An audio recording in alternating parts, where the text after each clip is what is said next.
Hello, my name is Terry and I am super excited to be on the channel again.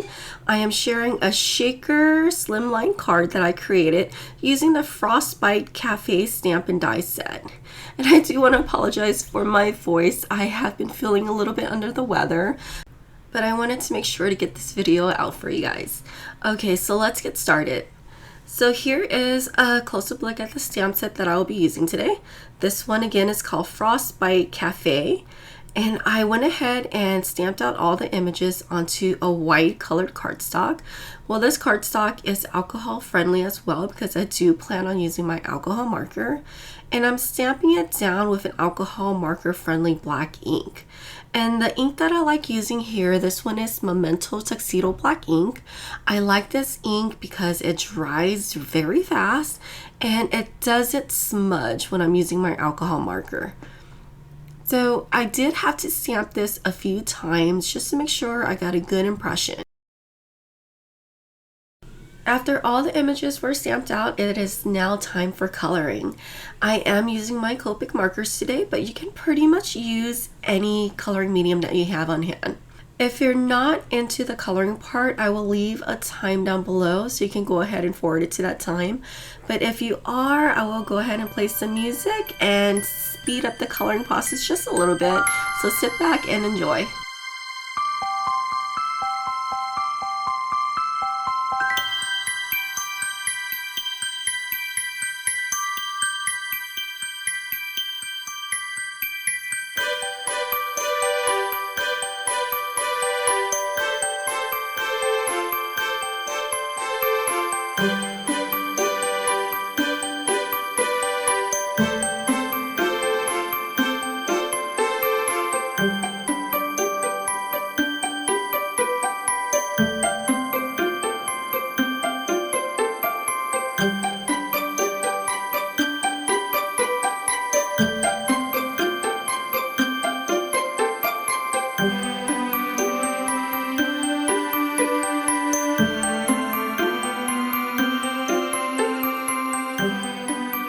Okay, so off screen I went ahead and die cut all the cute little images, and I pulled out my Slimline series modern embossed frame panels, and I'm going to go in with the middle portion. I haven't detached the two yet, but I will later on in this video.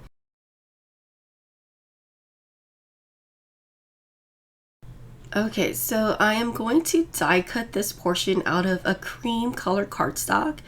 And I'm using my electric die cutting machine, but if you have a manual, it will work just fine with this wafer die.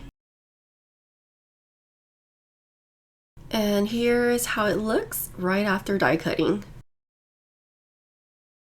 Okay, so before I assemble all of the pieces together, I wanted to go ahead and ink on some sentiments. So on the stamp set, I grabbed two of the sentiments and I'm stamping that on top of the frame that we created. I did use a blue color ink as well as a pink color ink. So for some of the images, I am adhering it on top of the frame. So here I'm using liquid adhesive to adhere the fishing penguin onto the bottom portion of the frame. I am also using small foam squares to attach some of the penguins on top of the frame. This is just a great way to give a little bit extra dimension. And there's just something so cute about a penguin holding an ice cream cone. I just thought this was such a cute little design. And I did the same thing with the little penguin on the skis. So for the background, I wanted it to be nice and cheery. So I decided to go with a combination of rainbow colors. So starting off with a purple shade of ink, I am blending that using my blending tool. Then I went in with a blue shade of ink, making sure to blend between the two colors. In my experience when I'm ink blending is, it works better, or the ink blends better on smooth cardstock.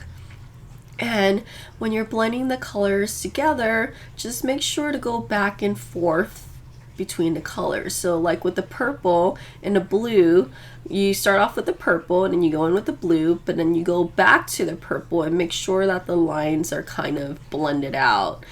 And it might look a little blotchy at first, but usually the ink would absorb into the cardstock and it would smooth out within time. Okay, so the last shade here, I'm going in with a pink color, and this is the color It's a Girl from Catherine Pooler ink. And to give the background a little more interest, I am going in with some gold paint. And what I like to do is I like to splatter this all over my background. Okay, so now moving on to the shaker panel. So the frame that we used earlier to cut the frame piece out, I am detaching it now. The reason why I'm detaching it is because the second part of this frame, I am going to cut it out of acetate. And that acetate will be the front of my shaker panel. Okay, so to attach the acetate to the front panel, you could use liquid adhesive, but I found that the rip and stick tape works the best because it adheres to the acetate and holds on very nicely. So here you can see that I'm going around all the edges and I'm just applying the rip and stick tape. Then going in with my pickup stick tool, I'm using that to remove the backing off of the tape. And now I am adhering that onto the acetate sheet.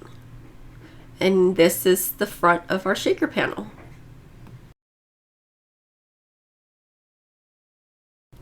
Okay, so before we add our shaker in, we need to create somewhat of a shaker well. And by doing this, there are different ways you can do this, but I like to use foam squares or foam strips. And I'm cutting the foam strips to kind of create a square around each window. And each square is creating a little well. And a little well will hold all of the sequins that are poured inside of it. Before I pour all of my embellishment or shaker bits inside the little wells, I'm going in with my pickup stick tool and I'm removing all of the backings off of the foam squares. Now I'm going in and I'm filling each little well with my shaker bits. You can pour as much or as little of the embellishment in here as you want. I'm kind of keeping it a little open because I wanted to add some of the extra penguins that I have off to the side to the back of the shaker. Okay, and now to add this on top of the background that we created. A lot of people can place the background right on top of the frame, but I found that adding a piece of recycled plastic to the back of your shaker windows kind of prevent everything from spilling out. So here you can see I cut a piece of plastic paper from a recycled stamp package, and I went ahead and trimmed off the excess pieces. As you can see here, all of the embellishment and sequins are contained within the well. So here is what I want it to look like. So I'm going to go ahead and apply liquid adhesive onto the back of the shaker frame, and I'm going to adhere that on top of our background scene. I also went ahead and added a few of the sequins on top of the card panel. Now to finish off the card, I adhered it to a side folding card base in the color white. I really love how this card turned out, and I love the shape of the clay sequins in the background. I really hope that you guys got some inspiration from this video and get crafty in your craft space. Don't forget to thumbs up, comment, and subscribe to get notified for any future videos. Okay, until next time, I hope you have a great day. Bye-bye.